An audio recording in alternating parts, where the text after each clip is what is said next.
Long before a young woman in Nazareth was told she would carry the Son of God in her womb, there was already a mother. Older than empires, older than scripture, older than the rivers that carry her name today. Her worshippers called her Yemoja, the mother whose waters broke and became the ocean itself. And if you have never heard her name, that is not because she was small. It is because history has a way of remembering the mothers who fit into someone else's story and forgetting the ones who started their own. Picture West Africa, centuries before colonial ships ever darkened the horizon. Among the Yoruba people, in the sacred city of Ife, where the Yoruba believe creation itself began, there is a river called Ogun, and it is said that Yemoja was born from the union of the sky and the earth, a daughter of Olokun or Obatala, depending on which elder tells the tale. Because truth, in oral tradition, is not a single thread. It is a river with many tributaries.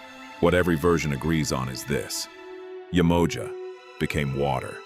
Not a goddess who controlled water from a distance, but water itself, given a face, given a heartbeat, given the fierce, aching love of a mother who would destroy kingdoms to protect her children.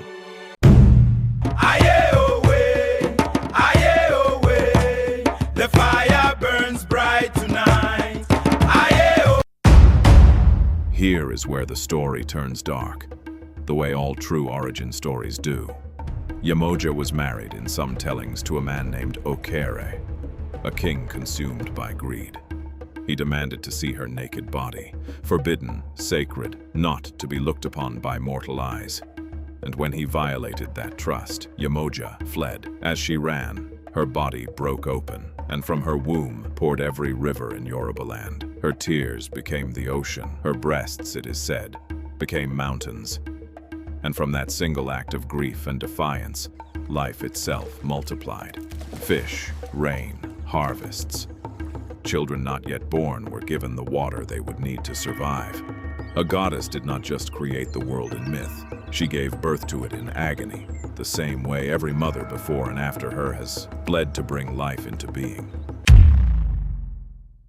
Now hold that image next to the one you already know. A girl in Galilee, visited by an angel, told that she would bear a son who was both fully human and fully divine. Mary's story is tender, quiet, wrapped in obedience and grace. Yemoja's story is thunderous, a woman transformed into the sea itself after betrayal, her sorrow literally becoming the water that sustains an entire people. Two mothers, two continents, two theologies separated by thousands of miles and thousands of years. And yet somehow the same aching truth sits underneath both of them. That creation itself is inseparable from motherhood, that divinity chose to enter the world, not through conquest, but through a woman's body, a woman's pain, a woman's love. This is not a coincidence historians can easily explain away. Across nearly every ancient civilization, long before the gospel was written, before the Torah was compiled, before the Quran was revealed, there was already a mother goddess of the waters. Isis in Egypt, nursing Horus at her breast. Tiamat in Mesopotamia, the salt sea from which all gods were born. Aphrodite rising fully formed from ocean foam in Greece. And in West Africa, Yemoja, mother of 19 Orishas, mother of rivers, mother of the ocean's tides.